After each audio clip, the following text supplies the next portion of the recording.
Pedro Ribeiro, 51 anos, autarca em Almeirim há 30, ou cerca de 30, quase 30, no final deste mandato, eventualmente. Presidente da Câmara Municipal de Almeirim, ainda em exercício, e foi o eleito ao longo de 3 mandatos, e neste momento é candidato pelo Partido Socialista também à Câmara Municipal de Santarém. Se a lei dos mandatos não existisse, e portanto não houvesse a limitação de 3 mandatos aos presidentes de Câmara seguidos, pelo menos, teria aceitado ser candidato à presidência da Câmara Municipal de Santarém ou preferia continuar o seu trabalho em Almeirim? Não sei, isso é daqueles assuntos que desde sempre ficou assente que era assim, e portanto, e diga-se de passagem que eu sempre fui contra a limitação de mandatos, e já o fui quando eu próprio seria, entre aspas, prejudicado com isso, no sentido em que o meu antecessor com certeza quereria continuar, mas eu sempre defini que que eram estes 12 anos e fui programando as coisas a esse nível, nem mais nem menos, ou seja, tive oportunidades de poder sair, de ser convidado para outros lugares de âmbito nacional, por mais do que uma vez, e sempre entendi que era assim, e portanto foi tema que nunca o pensei, porque sabia que quando entrei nas funções o prazo de validade, entre aspas, eram estes 12 anos, e portanto quando o convite surgiu pelo PS de Santarém e por um conjunto de pessoas, aliás, o convite surge até depois de muitas pessoas da cidade e do concelho terem falado sobre essa possibilidade. Aliás, isso é uma possibilidade que se fala há muito mais do que um ano, não é? Sim, é uma possibilidade. Lá vem uma coisa, as pessoas, quando eu entrei no último mandato, enfim, nós vivemos ali aqueles períodos todos esquisitos, não é? Porque ainda estávamos em pandemia e, portanto, os contactos eram menores, mas logo que ali, enfim, as eleições foram em outubro de 21, eu diria que depois ali no primeiro trimestre de 22, houve várias pessoas, quando começou a haver uma abertura e as pessoas voltaram a poder falar, como nós estamos a fazer agora, começou a haver muita gente que foi falando comigo. Eu, à época, não prestei propriamente muita atenção, enfim, todos naturalmente gostamos que nos reconheçam o trabalho e, aliás, esse era o motivo, reconhecer aquele que era o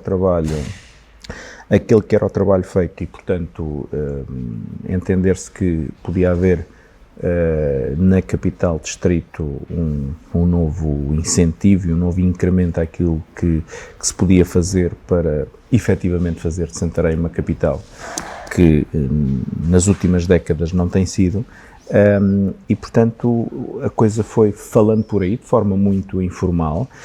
E, portanto, o convite depois formal do Partido Socialista chegou depois, e pronto, e conversámos e eu decidi aceitar. De qualquer maneira, já disse que a única condição que pôs ao aceitar ser candidato foi poder escolher a sua própria equipa. Sim. Com isso, e do que se viu agora, apesar de vocês PS, não terem feito grande divulgação ainda do assunto, mas é público, obviamente, e, por exemplo, o segundo da lista, que será muito provavelmente o seu vice-presidente, se vier a ser eleito presidente da Câmara Municipal, o segundo da lista é exatamente o seu atual vice-presidente na Câmara de Almeirim. Não lhe parece que esta transição de Almeirim para Santarém, logo das 2 primeiras figuras da Câmara, eventualmente, que isso poderá ser mal aceito pelos eleitores e até, muito eventualmente, pelo próprio aparelho do PS? Bem, então aparelho regional, é claro. Sim, então vamos aqui deixar aqui para já 2 ou 3 notas. Nós, efetivamente, iremos publicamente divulgar durante a próxima semana toda a lista e não o fizemos por uma questão... mas é público, está não, é certo, no mas tribunal. mas não o fizemos por uma questão simples, enfim. Para já ainda falta o tempo que falta para as eleições. Mas depois há um processo burocrático junto do tribunal para que tudo esteja certinho. E sempre entendemos que essa divulgação devia ser sempre feita após isso, não é por nada. Aliás, há para aí listas que foram rejeitadas, enfim, não nossas, mas de outros quadrantes políticos que foram rejeitadas. Enfim, veremos depois como é que isso acaba, mas sempre entendemos que, enfim, achávamos que não havia nenhum problema. Aliás, não há nenhum problema, por isso elas estão todas aceitas, e agora, com isto tudo certinho, faremos essa divulgação. É verdade que eu aquilo que disse foi que, efetivamente, escolheria as pessoas com quem quer trabalhar. Acho que isso é perfeitamente razoável. Aliás, como é razoável que os presidentes de junta possam naturalmente escolher as pessoas com quem querem trabalhar, que o próprio Presidente da Assembleia possa fazer a sua lista, e as pessoas que foram escolhidas por mim para fazer parte da lista têm aquilo que eu entendo que é importante, que é, eu escolhi pessoas tendo em conta aquilo que eu entendo que devem ser as suas funções enquanto vereadores na Câmara. Ou seja, há determinadas áreas que as pessoas estão mais aptas a gerir e, portanto, a escolha foi essa. Eu costumo dizer meio a sério, meio a brincar, que eu não podia ter só gente de uma determinada área, porque depois podiam ser obviamente que altamente especializados naquela, mas ficavam a descoberta de todas as outras. E, portanto, esse foi o critério, que é o critério de competência. Sobre o resto, eu tenho alguma dificuldade em depois perceber algumas coisas. E vou dar aqui uma coisa engraçada, que foi, eu há 4 anos, o Paulo Caetano nasceu em Santarém, a família de Santarém, estudou em Santarém, trabalhou em Santarém, jogou a bola em Santarém, fez parte aí de várias equipas, dos torneios de tudo e mais alguma coisa. Enfim, quando o convidei, era gerente bancário aqui em Santarém, e na altura teve uma certa graça porque também me disseram em Almeirim que eu tinha ido buscar alguém de Santarém. Portanto, há uma coisa que a mim me preocupa, que é esta. Ninguém disse que as pessoas que eu escolhi são incompetentes. Portanto, parece que o único problema que têm é que ou trabalham ou não, uma não trabalha cá, outra vive no outro lado, enfim. Por acaso, isso anda a ser dito pelas mesmas pessoas que há 20 anos foram buscar alguém que vivia em Lisboa, era do Alentejo e fez o trabalho fantástico. Mas e agora falo aqui um bocadinho mesmo de Santarém, temos uma característica muito especial que é, que se calhar noutros lados também há, que é o que vem de fora e é conhecido, é melhor. E o conhecido, estou a dizer, conhecido a nível nacional. E o caso de Moita Flores foi diferente, na minha opinião, porque ele era da televisão, não era conhecido em Santarém, mas era conhecido dos ecrãs. Não é? Há aí umas certas diferenças, mas que tem razão na comparação que faz. Grande resultado. Exatamente. Ainda andam a pagar isso. Exatamente. Já agora só uma outra coisa sobre o andar a pagar isso, é que porque depois fala-se, por exemplo, das contas como se se tivesse feito um grande feito de pôr as contas em dia, que enfim, sobre isso também podemos um dia falar, mas quando efetivamente foram as mesmas pessoas que ajudaram a... Isto parece a história do miúdo que chega ao pé da mãe, a mãe mandou arrumar o quarto e que ele desarrumou e portanto chega ao final e diz à mãe, eu agora quero um doce por ter arrumado aquilo que tinha desarrumado. Portanto, o legado é conhecido, mas eu não quero falar sobre essas coisas, eu quero falar sobre projetos em concreto. E vamos falar sobre isso. Sobre o resto, são um conjunto de fediveres que se quer falar para distrair do que é essencial. Não tenho dúvidas nenhumas que as pessoas que estão nesta equipa são altamente preparadas, competentes, conhecedoras dos dossiês e que faremos muito diferente do que tem sido feito nestes últimos 20 anos. E, aliás, nisso comprova-o a presença novamente do vereador Nuno Domingos, que fez um bom trabalho assumido por toda a gente.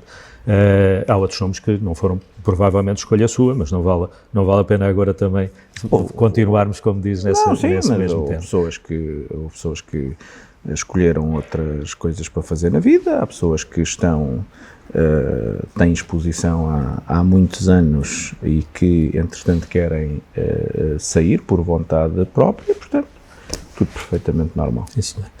Antes de irmos aos temas importantes, ou alguns dos temas importantes aqui da nossa cidade e do nosso concelho, queria falar-lhe um bocadinho sobre a estrutura camarária futura, se for Presidente de Câmara. E com estrutura camarária, não estou a falar de vereadores, obviamente, estou a falar em termos de funcionamento interno da Câmara Municipal, inclusivamente na parte técnica e na parte de diretores. Sendo que há alguma necessidade do que se tenha percebido pela sua forma de trabalhar em Almeirim, e que é diferente da de Santarém, até dada a dimensão do concelho e da estrutura em si, há necessidades de fazer mudanças aí? Sabe que esse tipo de decisão eu fui-me habituando ao longo dos tempos que nós precisamos estar dentro do convento para saber o que lá se passa dentro. E, portanto, eu acho que, enfim, como em tudo na vida, eu quero dar um cunho mais operacional à Câmara, ou seja, a Câmara hoje vive muito daquilo que são as prestações de serviço de fora, muito outsourcing, e eu acho que isso não faz sentido. Portanto, eu quero criar as condições para que muita daquela pequena resposta, muito daquilo que é o dia-a-dia, muito daquele problema que impacta na vida das pessoas, é o buraco à porta, é o contentor que está partido, é o passeio que está... é o buraco do alcatrão, é o abatimento, é o sinal, etc. A Câmara tem que ter capacidade para isso. E isso não é só na via pública, são os edifícios municipais, que hoje cada vez são mais, até porque nós recebemos todos as questões das escolas, da saúde, etc. Não é admissível que, por exemplo, numa unidade de saúde, enfim, não vale a pena dizer qual é, mas ela existe aqui na cidade, que estejam 20 lâmpadas ou 19 lâmpadas por trocar e seja preciso contratar um prestador de serviços para ir fazer isto, com tudo o que isso custa, com todo o tempo que isso demora e com todos os problemas que traz a quem trabalha nos locais. E, portanto, tem que haver uma capacidade diferente de a autarquia se movimentar e dar resposta. Isso implicará algumas alterações ou não, é uma questão de se perceber. Depois, daquilo que tem a ver com a macroestrutura, aquilo que eu quero fazer é uma coisa simples, é, tomando posse, falar naturalmente com os chefes de divisão, com os chefes de departamento e perceber o que é que cada um pretende, o que é que cada um faz, quais são as competências que têm delegados, perceber qual é a sua visão para a Câmara, porque muitas das vezes aquilo que nós temos é que determinado serviço ou determinada área faz de uma determinada maneira, com a qual eu até posso não concordar, mas os serviços fazem naturalmente aquilo que são as orientações políticas, quer dos vereadores, quer do Presidente. E, portanto, aquilo que quero é falar com as pessoas para perceber o que é que fazem, aquilo que pensam que poderiam melhorar e, portanto, em conversa vamos naturalmente percebendo o que é que podemos ou não podemos ajustar, o que é que está bem e o que é que pode ser melhorado, o que é que as pessoas... Enfim, pode haver gente que diga, não, olha, eu faço assim, não concordo que seja feito de outra maneira. Isso é uma opção, obviamente, do dirigente.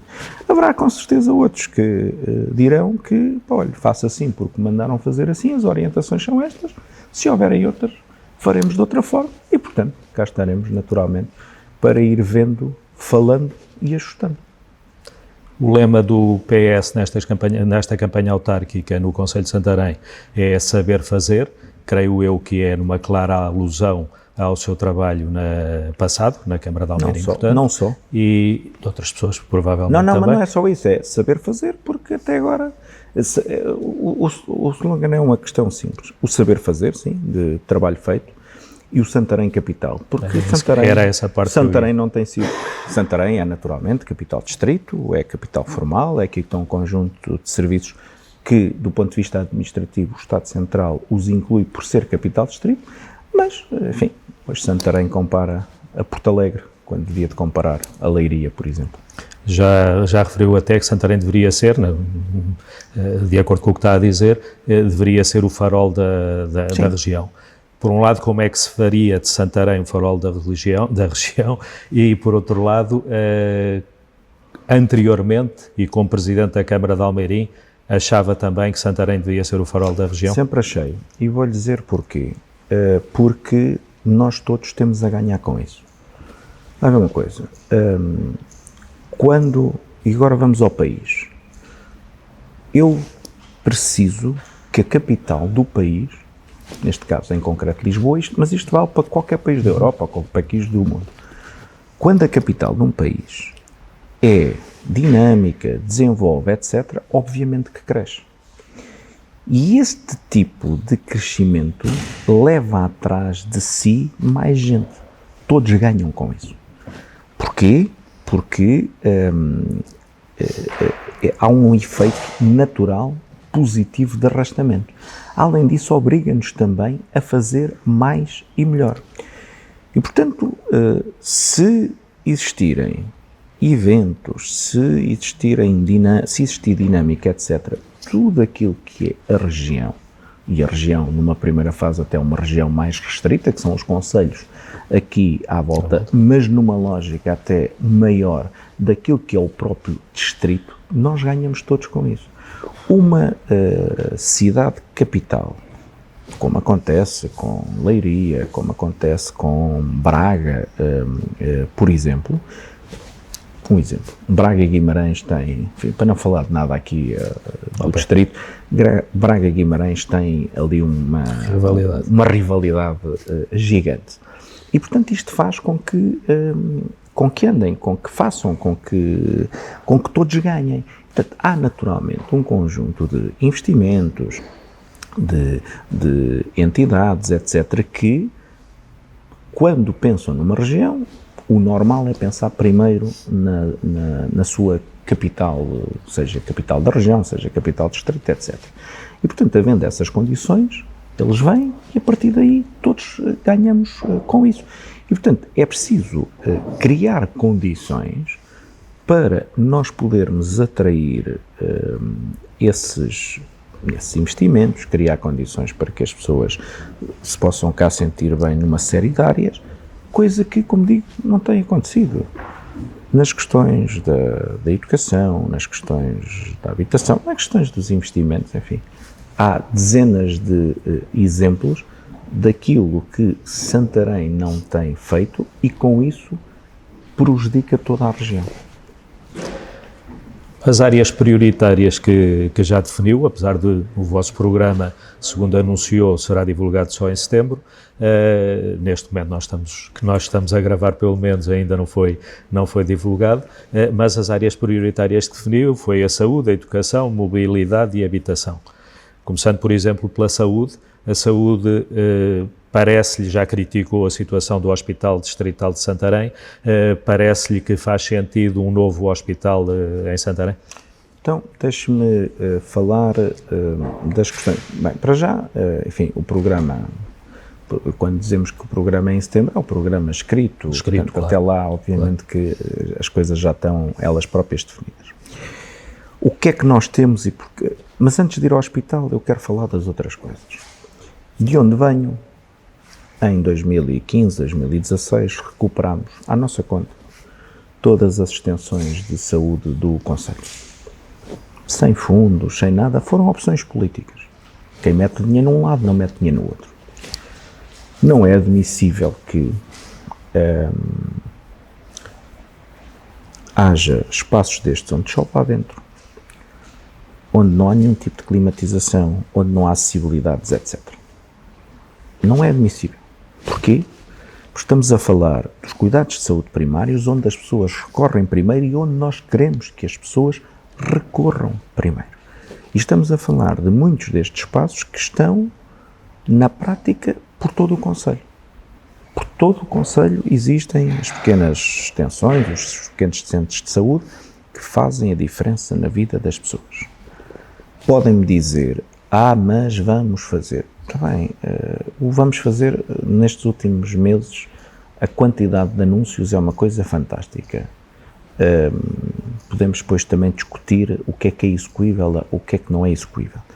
A verdade é que não tem acontecido. Outro dia há uma publicação aí de uma unidade de saúde familiar a dizer para as pessoas levarem leques e água, etc. Portanto, aquilo que se tem que perguntar é se quem tem responsabilidade acha isto normal. E se acha, e se fossem essas pessoas a estar lá, se achariam normal.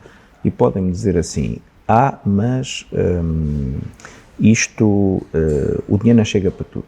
Chega. Gastam-se milhões e milhões em grandes eventos que têm que se fazer, mas podem custar muito menos dinheiro. E, portanto, voltamos ao mesmo, são opções. Agora vamos ao hospital.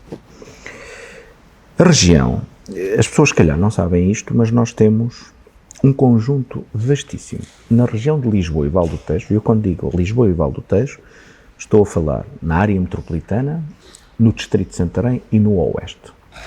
Torres Vedras, Caldas, etc.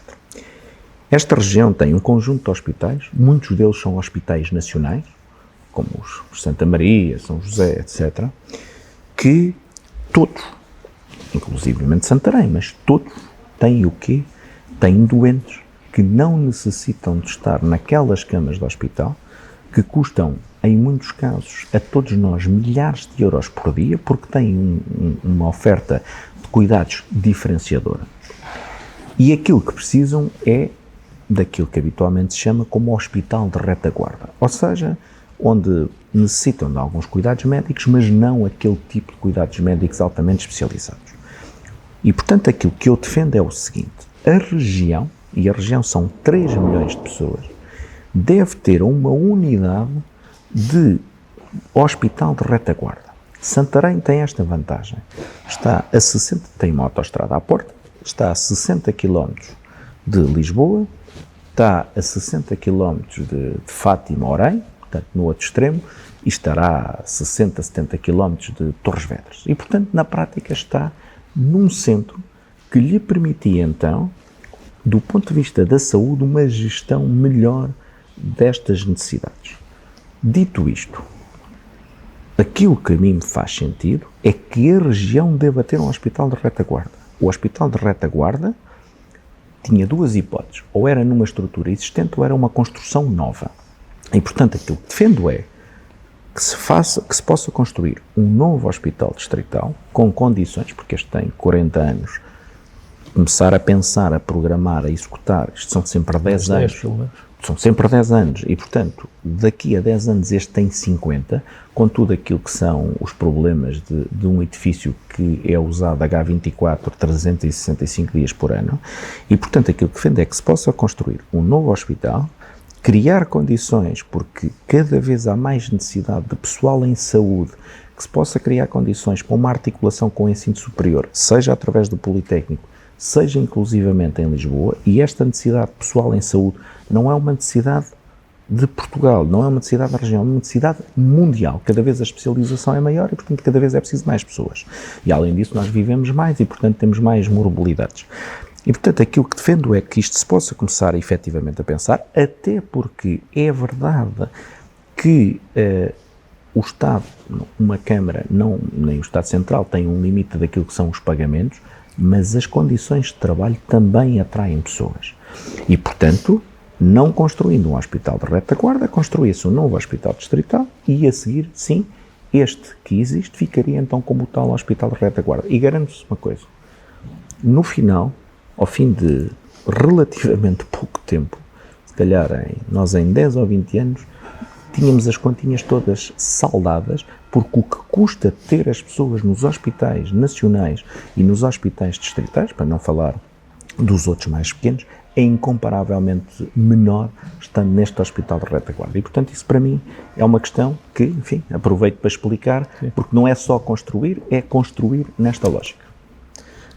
Sobre as outras questões, educação, mobilidade é uma preocupação que todos os candidatos têm tido e todos dizem mais ou menos o mesmo, não sei que ideias têm.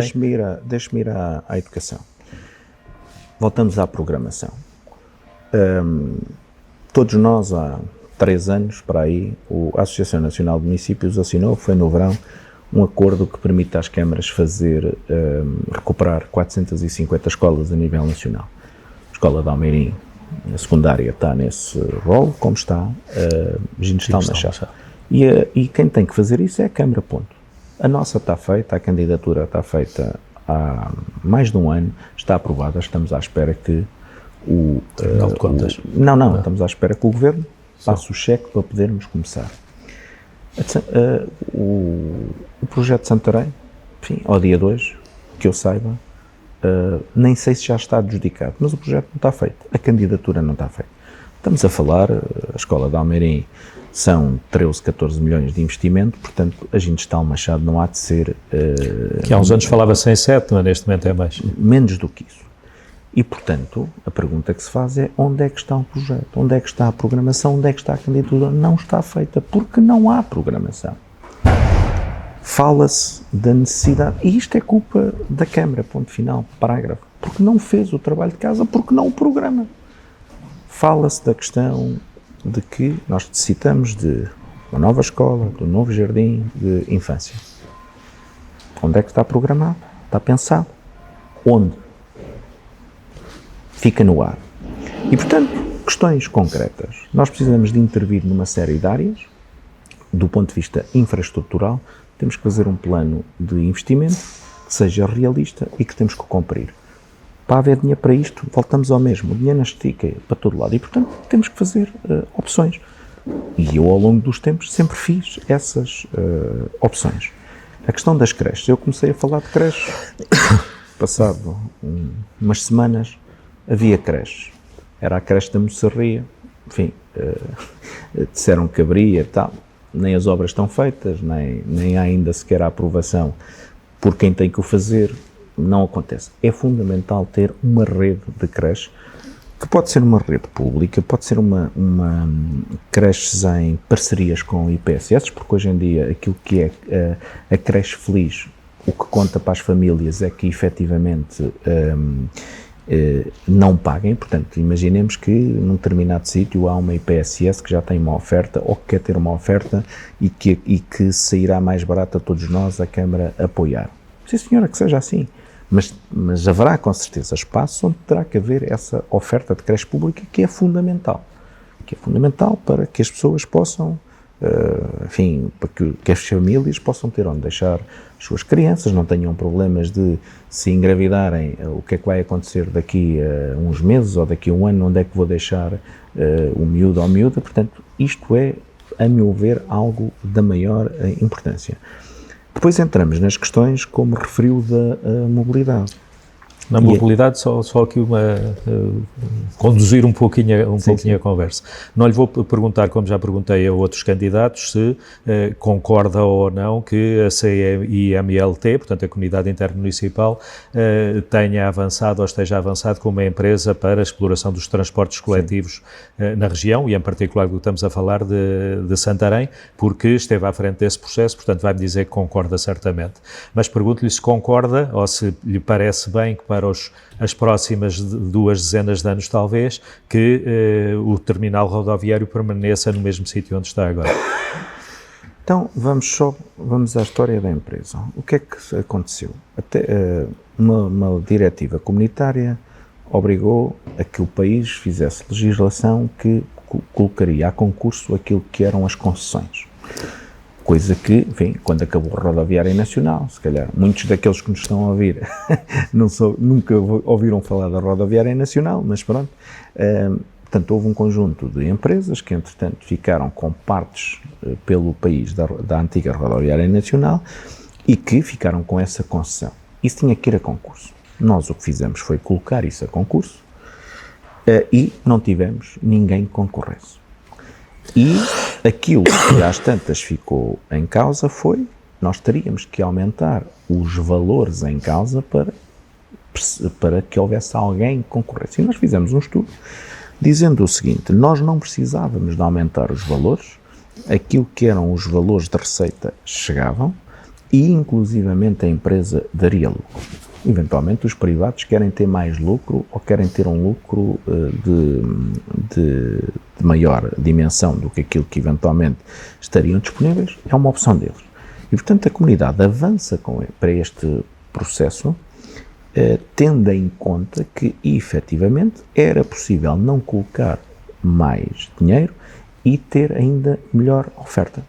Nós estamos neste momento num processo em que ficaremos com 75% da frota como sendo frota nova, portanto dos 130 ou 140 autocarros, será frota nova, 16 deles são elétricos, portanto mais 10% vão ser elétricos e vamos melhorar drasticamente aquilo que é a oferta das pessoas. Sobre a questão do terminal. A questão do terminal é simples. E se me permite, até porque é daqui, não sei se costuma usar muito o transporte público, provavelmente não. Aliás, como eu também não uso, já usei em tempos, e a pergunta que se faz é esta. Se o terminal não estiver no centro da cidade, está onde? Na periferia. Ok. Então, como é que nós fazemos?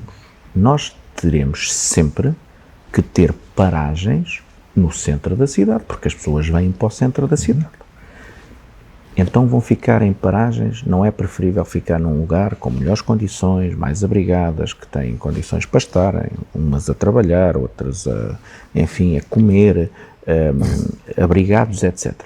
Porque a alternativa disto, quando se diz, mas nós tiramos daqui o terminal porque tiramos dos autocarros. Então, e quem é que vai apanhar o autocarro? Vai apanhar ao Canema, vai apanhar ao pé da Decathlon, que foi aos sítios onde se chegou, passa a publicidade, nos sítios onde se chegou a falar, e depois quantos quilómetros em vazio, o que é em vazio? Se as pessoas ficam no centro da cidade e se depois o autocarro vai para a periferia, implica naturalmente que aquilo custa dinheiro, custa €1 e tal por quilómetro. Nós fizemos contas, são umas centenas de milhares de quilómetros, porque todas as carreiras ir e vir são meia dúzia de quilómetros, ir e vir, isto custa tudo dinheiro. Mas a questão principal é, nós tiramos o terminal do centro da cidade. Em Almeirim, há 30 anos, há 20 e tal anos, isso foi feito. Ficou na periferia, nunca foi usado. E, portanto, percebemos todos que os terminais têm que estar no centro. Vai a Lisboa, aquele que era do Arco do Cego, enfim, sim, estava lá. Não há terminais no centro de Lisboa. Mas isto serve aos autocarros e serve também para o comboio. Quantas estações é que nós, em Lisboa, temos no centro de Lisboa? Várias, que são as que têm mais gente. Eu preciso do transporte pesado nas cidades para poder distribuir as pessoas. Então, em Santarém o comboio não está propriamente dentro da cidade, mas isso leva-me a perguntar-lhe se concorda ou não, ou se acha ou não, que que a mudança da linha do caminho de ferro na zona de Santarém, Ribeira em particular, deveria ter sido feita, ou deveria ser feita, com mudança eventual da estação para a zona do Quenema ou outra, ou concorda com estes paliativos chamo-lhe eu, de novas passagens de nível, de melhoramento da estação, tudo isso, estacionamento? A questão, então, vamos por partes. Aquilo que se ouviu dizer, e eu estou naquilo que se ouviu dizer, é que a mudança da estação com intermodal, etc., custava na ordem das várias centenas de milhões de euros. Isso não é algo que a Câmara possa resolver. E, portanto... Mas pode influenciar. Não pode nada. Não pode nada, porque, vamos lá ver uma coisa. Se fosse o tal farol da região, talvez. Vamos lá ver uma coisa. Nós já, entretanto, já vamos falar aí de uma outra coisa que isso sim pode-se fazer e que faz sentido fazer e se calhar, eventualmente, depois até podia resolver outros assuntos. Mas a questão é esta. Quando estamos a falar de valores das centenas de milhões de euros, isso passa para um campeonato completamente diferente. E eu nem sequer vou discutir, porque o problema, vamos lá ver uma coisa, o problema tem sido esse. Nós não vamos fazendo as coisas porque isto, a esse nível, há de mudar. E, portanto, não muda e a gente não faz. Portanto, a questão é esta. A mudança da estação não implica mudar a linha, porque a linha continuava cá. Portanto, aquilo que se tem que fazer das passagens de nível, etc., tinha que se fazer sempre. Não, mas eu estava-lhe a perguntar se concordava com a mudança da linha também, não só da estação. Vamos lá ver uma coisa. Se me perguntarem a mim se era importante ter uma estação nova, com outros acessos, uma questão intermodal, etc., etc., etc., do ponto de vista teórico, eu digo sim. Do ponto de vista teórico, eu digo sim. Agora, quanto é que isso custa? Custa 10, custa 20, custa 30? Não, não custa. Dizem que custa centenas de milhões. Se custa centenas de milhões, não vai acontecer. Não vai acontecer. E, portanto, podemos andar mais 10, 15, 20 anos a dizer que tem que mudar. E, entretanto, não fazemos nada. E eu não sou assim. Portanto, eu entendo que aquilo que nós hoje temos um problema real, que são 1000 pessoas que todos os dias necessitam de apanhar o comboio. E eu tenho que resolver o problema a essas pessoas. Daqui a 10, daqui a 15, daqui a 20 anos, provavelmente muitas dessas pessoas já não precisam de usar o comboio, já serão outras. E, portanto, eu preciso de resolver os problemas hoje. Se me disserem assim, epá, mas isto vai se resolver amanhã, ou vamos começar a fazer o projeto e, portanto, vamos só arranjar aqui um pequeno paliativo para resolver. Totalmente de acordo. O problema é que isso não é verdade. Porque anda-se a falar da mudança da linha há quanto tempo? Há 20 anos. Sim, à vontade. Pronto. Se há 20 anos tivessem feito... Pelo menos 2008. Se há 20 anos tivessem feito determinados investimentos, hoje as pessoas agradeciam esses investimentos. E, portanto, nós temos que tentar, obviamente, que programar dentro daquilo que é programável para uma Câmara, mas precisamos de ser realistas. E, portanto, ok, se alguém um dia decidir, isto só pode ser decidido de uma maneira. Há neste momento uma questão que é onde é que passa o traçado do TGV. E o traçado do TGV tem, eu já falei com um conjunto de engenheiros que têm uma proposta alternativa àquela que existe. A proposta que existe é de, portanto, entrar em Lisboa por Vila Franca, etc., que tem problemas gravíssimos do ponto de vista dos canais de entrada. Há quem entende que fica muito mais barato passar para a margem de cá, ou seja, fazer um desvio ali, partir para Pombal, se não me engano, garantir uma estação num sítio que é fundamental para o turismo, que é Fátima, e, portanto, ter uma estação de TGV em Fátima e, a partir daí, isto vem por esta margem, criando condições para quê? Para que, inclusivamente, Santarém possa ter uma estação. Às vezes as pessoas... Estação em Fátima e Santarém... Calma, também já lá vamos sobre depois isso. Temos é que... Sim, não, já lá vamos sobre isso. Mas aqui outros assuntos e estamos a 10 minutos de terminar. Porque, entretanto, entrava no aeroporto de outra maneira, portanto, porque a ligação era ao aeroporto e depois permitia também, entretanto... Ao novo aeroporto. Ao novo aeroporto. Eventual novo aeroporto. Novo aeroporto. E depois permitia a ligação lá abaixo ao Algarve. Qual era a vantagem? Quando se fala destas estações, obviamente que não é para que todos os comboios, e há de haver dezenas de comboios por dia, para que todos os comboios parem em todo lado, senão isto não era um TGV.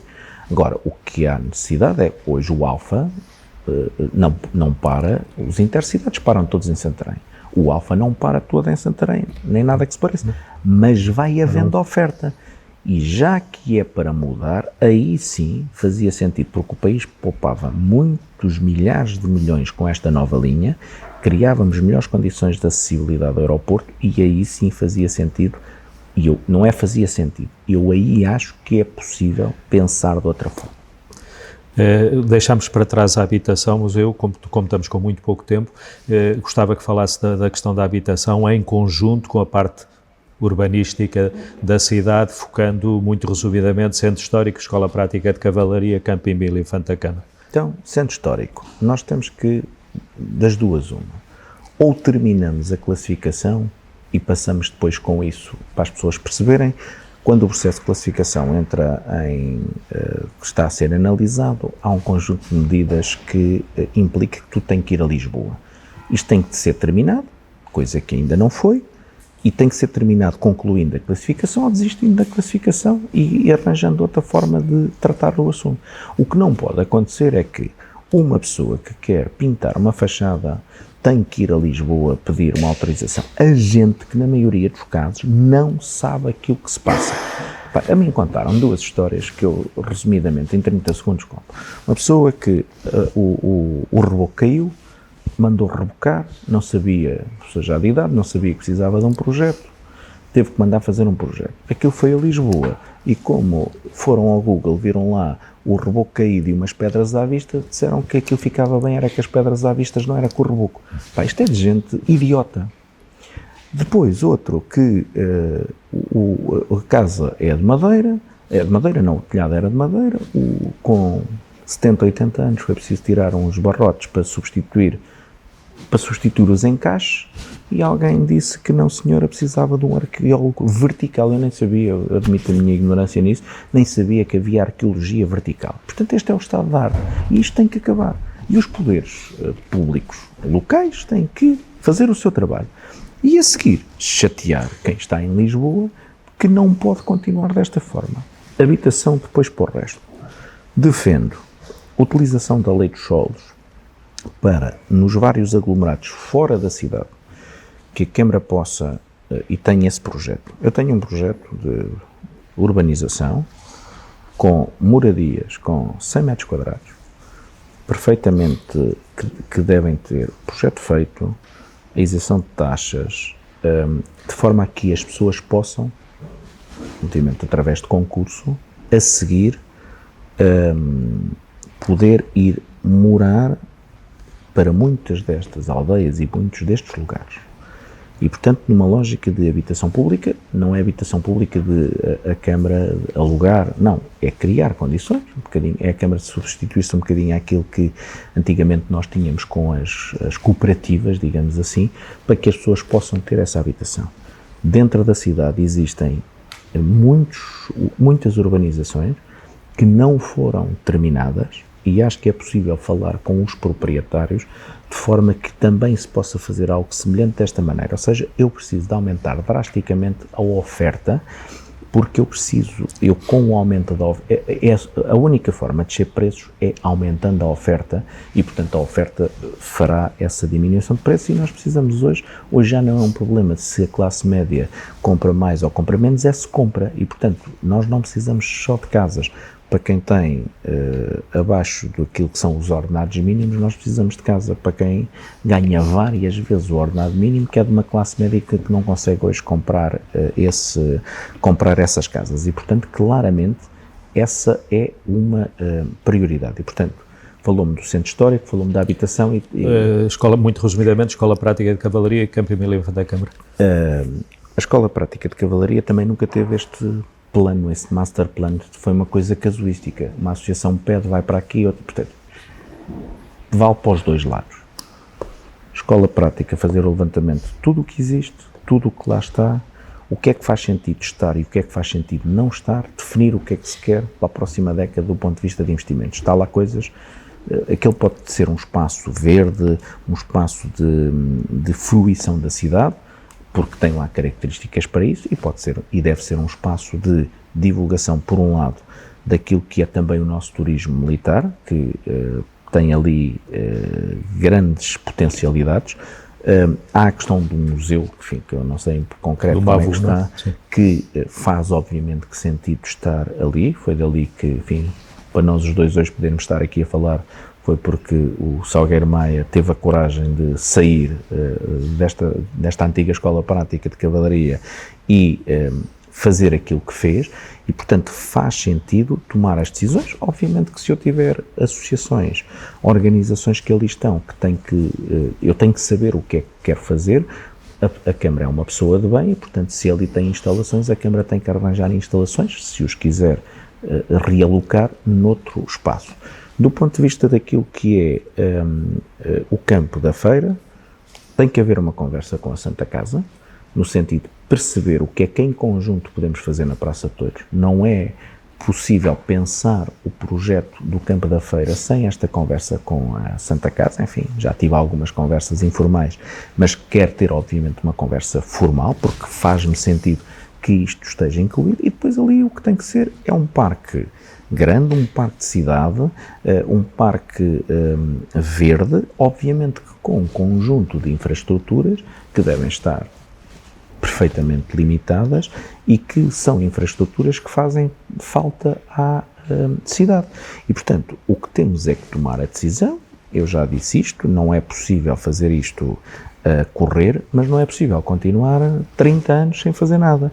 E, portanto, eu quero começar a fazer as obras, são 6 meses para definir aquilo que se quer, a seguir daí começar a mandar. Agora, não posso andar, cada vez que alguém pensa uma coisa, andamos aqui, nunca haverá unanimidade na decisão do Campo da Feira, como não há noutros sítios, e depois com o tempo as pessoas acabam por perceber que aquelas são as melhores opções. Portanto, eu sobre o Campo da Feira são 6 meses para definir de uma vez por todas o que é para fazer, para a seguir mandar fazer projetos de execução e depois começar a fazer. Porque há coisas que demorarão tempo, obviamente, há outras que são baratas de fazer. A parte verde, o plantar as árvores, o tratar, é fácil de fazer. Agora, isto entronca depois com outra coisa, que é, nós precisamos, que tem a ver com a questão do estacionamento, e nós estamos num sítio, enfim, onde ali ao lado está um parque que é só usado pela metade porque interessa à empresa. Era outro tema que iríamos falar, mas isto tem a ver com isso, que é, o Campo da Feira hoje é um local de estacionamento, quer dizer, o Campo da Feira tem que ser muito mais do que isso, mas todos nós compreendemos que há necessidade de encontrar estacionamento e, portanto, é preciso criar as condições, obviamente, para que a Câmara volte a gerir esse seu estacionamento, porque sem eu gerir o estacionamento, obviamente que não posso tomar decisões. Isto entra tudo numa lógica global que tem que ser pensada. Por isso eu lhe pergunto, é ao mesmo tempo Centro Histórico, Escola Prática, Campo Emílio Infante da Câmara também. Teríamos muitos outros temas para falar, essa nossa conversa tem um tempo muito limitado. De qualquer maneira, antes de terminarmos, tenho que lhe perguntar se equacionou ou equacionaram com o PS a hipótese de uma coligação a aumentar, digamos assim, a que o Bloco de Esquerda está a fazer com o LIVRE, se puseram a hipótese de, para terem uma garantia quase total, diria eu, de eventualmente ser eleito Presidente de Câmara, de fazerem uma coligação desse tipo. Eu lembro só, por exemplo, que em 2021 a soma dos votos do PS com o Bloco de Esquerda ultrapassou em 13 a votação do PSD, não é? Ouça, com o LIVRE, que nas últimas eleições teve uma ótima votação, mais poderia ser. Quem acha que essas coisas são aritméticas está completamente enganado. Minha opinião, que já cá ando há uns anos. Estamos a falar de realidades diferentes, estamos a falar de perspectivas, em muitos casos, diferentes.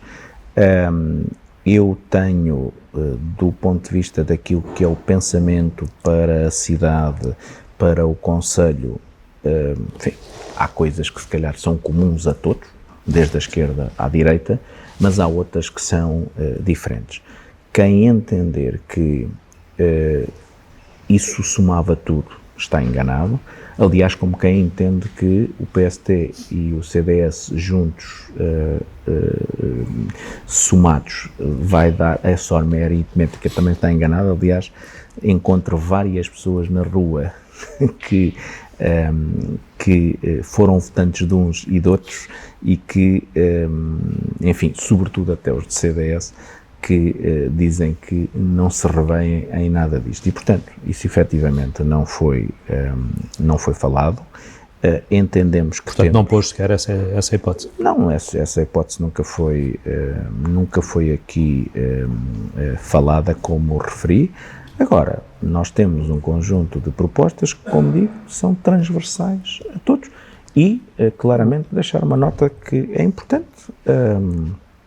Se alguém quiser mudar a governação da Câmara, a alternativa somos nós, são as nossas propostas e as pessoas terão, naturalmente, enfim, são livres de votarem onde quiserem, mas o voto vai efetivamente contar dessa forma e, portanto, a mudança passa pela candidatura do Partido Socialista. Provavelmente vai-me dizer novamente que ao pé da obra é que se talha o pano, parece-me que é assim o ditado, mas vamos admitir que ganha as eleições, portanto tem mais votos do que os outros partidos, é eleito Presidente de Câmara, mas não tem maioria absoluta. Terá obviamente que estabelecer entendimentos pontuais ou mais alargados no tempo, como aconteceu, por exemplo, com o Partido Socialista e com o PSD ao longo deste mandato. Põe a hipótese de voltar a fazer um acordo do mesmo tipo com o PSD, põe a hipótese de, em face dos resultados eleitorais, fazer algum acordo com o Chega? Aquilo que coloco como hipótese portanto, se o Partido Socialista não ganhar eleições, não... Ficaria como vereador, só muito resumidamente. Como vereador fico, como vereador com pelouros, ou como vereador a tempo inteiro, ou alguma coisa, no âmbito do acordo, não. E, portanto, as questões foram... Este acordo que existiu foi um acordo datado no tempo, específico, e que não tem, da nossa parte, da mesma forma, condições para se repetir. Mas um outro acordo, põe a hipótese de ser feito com o PSD, em termos a definir, ou com o Chega? Se nós ganharmos eleições, como espero, e espero ter os 5 que nos permitem ter a maioria, e, portanto, estaremos disponíveis naturalmente para, independentemente desse resultado, ir falando com as pessoas. Portanto, mas um acordo formal. Não, ouça, o acordo é este. Se as pessoas entenderem que aquele que é o nosso programa faz sentido irem falando connosco, nós estaremos disponíveis para isso. Se quiserem acordos mais alargados, estaremos disponíveis para isso. Se quiserem mesmo com o Chega? Aquilo que tem, as questões têm a ver com as políticas. E, portanto, as políticas, se eu resolver fazer uma proposta que diz o seguinte: eu, na habitação, defendo isto, e as pessoas, vou propor isto, não sou eu que digo ou A ou B para votar contra. Eu acho que temos com vários partidos, à nossa esquerda e à nossa direita, grandes diferenças. E, portanto, provavelmente nem sequer haveria essa pretensão para votar a favor. Agora, se as pessoas entenderem, nós, como referi nas 4 áreas, saúde, habitação, as questões da mobilidade e educação, nós defendemos a história, como falei, das creches públicas. Se alguém quiser votar a favor, eu posso ser contra isso. Sim, mas isso não é um acordo. Obviamente claro que não. Certo. Pedro Ribeiro, muito obrigado por ter estado connosco ao longo destes 50 minutos. Obrigado eu, e cá nos encontraremos, com certeza, depois. Fica o desafio para podermos falar depois para os próximos anos com regularidade, porque eu acho que isto é importante, comigo já noutras funções, naturalmente. Muito obrigado. Muito bem.